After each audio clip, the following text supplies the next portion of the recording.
Il y a quelques années, mon neveu Tom, qui avait alors 5 ans, m'a montré comment jouer à SimCity.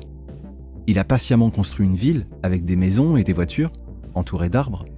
Puis, il m'a dit « Voici la partie amusante ». Il a provoqué des incendies et des tsunamis pour détruire la ville. J'ai alors vu mon neveu sous un nouveau jour. Était-il simplement un enfant de 5 ans qui jouait à des jeux vidéo, ou était-il un dieu de l'Ancien Testament ? Dans un épisode de Rick et Morty, le scientifique excentrique Rick conserve un monde microscopique de cyclistes sous le capot de son vaisseau spatial pour générer de l'énergie. De temps en temps, il visite ce monde où les gens le traitent comme un dieu. Il s'assure que tout le monde continue de pédaler pour générer de l'énergie pour son vaisseau spatial. Oui, alors ne posons pas trop de questions sur la manière dont le pédalage microscopique alimente un vaisseau spatial microscopique. C'est un dessin animé. Rick a créé ce monde et a un pouvoir absolu sur lui. Il est le dieu du monde microscopique. Si nous créons nous-mêmes des mondes simulés, nous serons les dieux de ces mondes. Nous serons les créateurs de ces mondes. Nous serons tout-puissants et tout-sachants par rapport à ces mondes.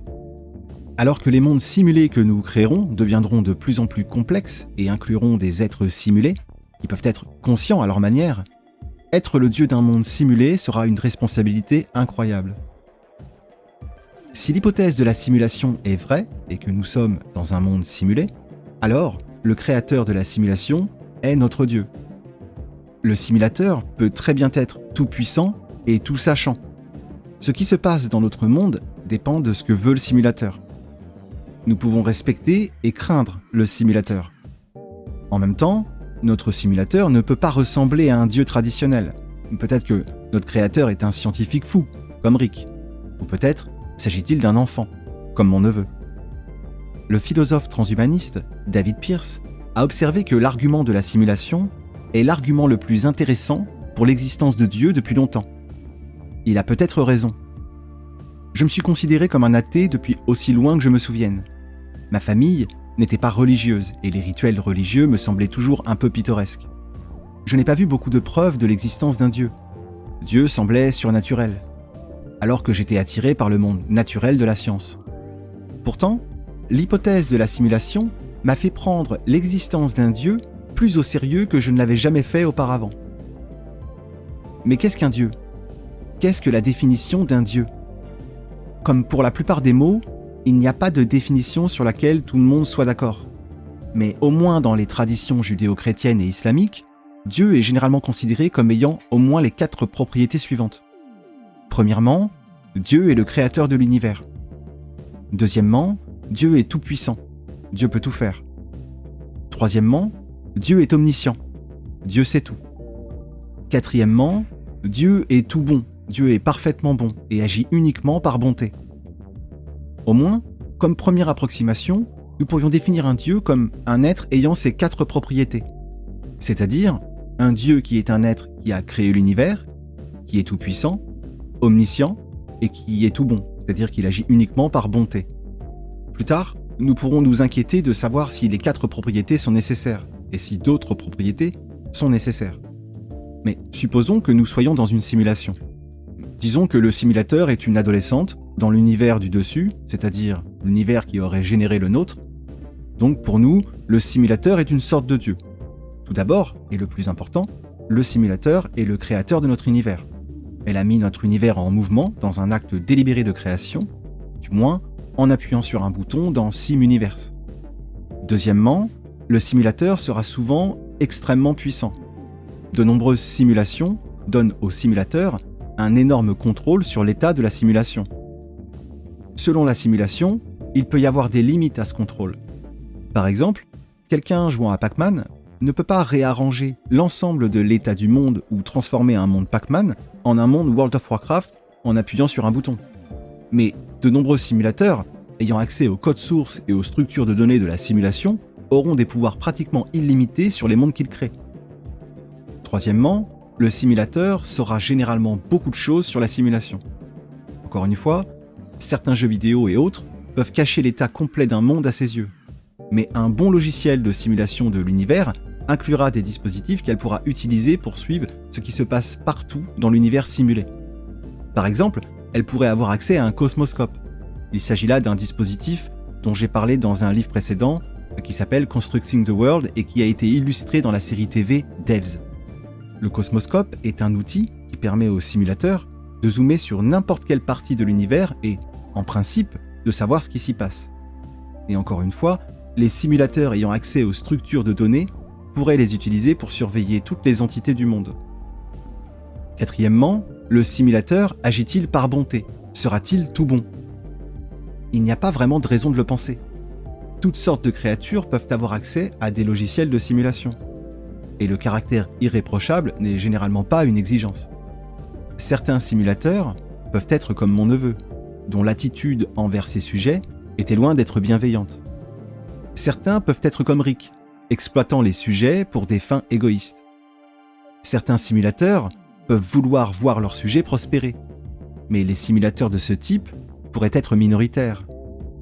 Beaucoup ne cherchent simplement que du divertissement ou de l'information.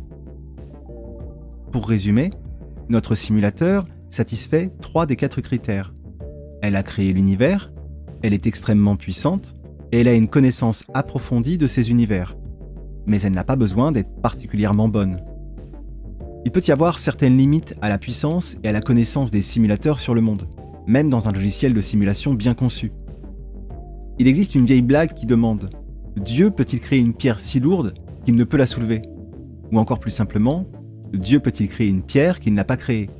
Il semble peu probable que Dieu puisse contredire la logique de cette manière. Mais être contraint par la logique n'est pas une limitation sérieuse. Plus sérieusement, si le simulateur a une ingéniosité limitée, il y aura des choses qu'il ne peut pas créer. Des ordinateurs quantiques, par exemple. De manière similaire, il peut y avoir des choses qu'il ne connaît pas. Par exemple, il pourrait ne pas connaître le secret pour atteindre la paix dans le monde ou quelle est la couleur préférée de quelqu'un. Cependant, l'accès à un cosmoscope aidera beaucoup. Le caractère divin des simulateurs sera également limité d'une autre manière.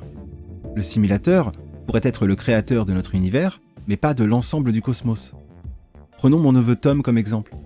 Il a créé la ville simulée avec laquelle il jouait et avait une grande connaissance de celle-ci, ainsi qu'un grand pouvoir sur elle. Mais il n'a pas créé l'univers ordinaire dans lequel il vit et n'a aucune connaissance ni pouvoirs spéciaux dans celui-ci. Dans cet univers, il est un enfant ordinaire. La plupart des simulateurs seront dans la même situation. La distinction clé ici est que notre univers est l'espace-temps à 4 dimensions dans lequel nous habitons et que le cosmos est l'ensemble de la réalité. Si nous sommes dans une simulation, l'univers n'est qu'une partie du cosmos. Cela signifie donc que notre simulateur pourrait avoir créé notre univers, mais il n'a pas besoin d'avoir créé le cosmos. Autrement dit, notre simulateur peut avoir une grande puissance et connaissance dans notre univers, mais pas dans l'ensemble de l'univers. Nous pourrions alors dire que le simulateur est un dieu local, mais pas un dieu cosmique. Notre dieu simulateur n'est peut-être pas aussi impressionnant que certains dieux.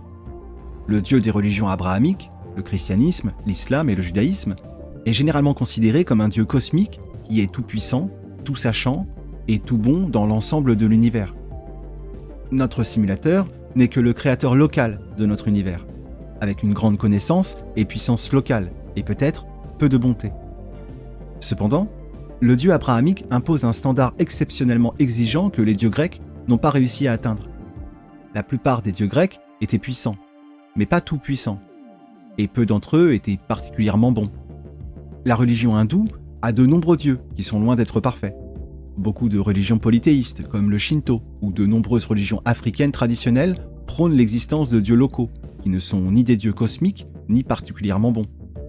Notre simulateur pourrait au moins être comparé aux dieux de ces religions. Le simulateur ressemble peut-être plus à ce que Platon appelait un démiurge.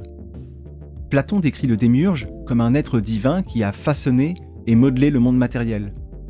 Le démiurge est souvent considéré dans la tradition platonicienne comme une sorte de second dieu, avec le véritable dieu cosmique au-dessus de lui.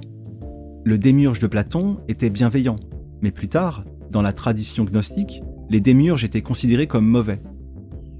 Le simulateur peut être également considéré comme une deuxième déité, qui serait responsable de la création de notre monde, et qui serait peut-être bienveillante ou peut-être pas.